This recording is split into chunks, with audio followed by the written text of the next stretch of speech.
kahit talikuran ako at kalimutan ako ng ibang tao, I know God is never forsaking me. Mga kapatid, hindi ka nag-iisa sa buhay mo. You may be forgotten, but never forsaken by God.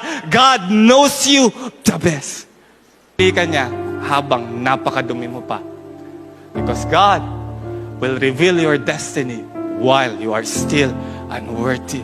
What God is telling you, hindi ka pa karapat-dapat na sabihin you are being blessed by God. Hindi ka pa karapat-dapat para sabihin God will favor you. But God says, anak, kahit unworthy ka, I am telling you, you are supernaturally favored by God. You are loved by God. You were accepted by God. You were forgiven by God. Even though you are unworthy.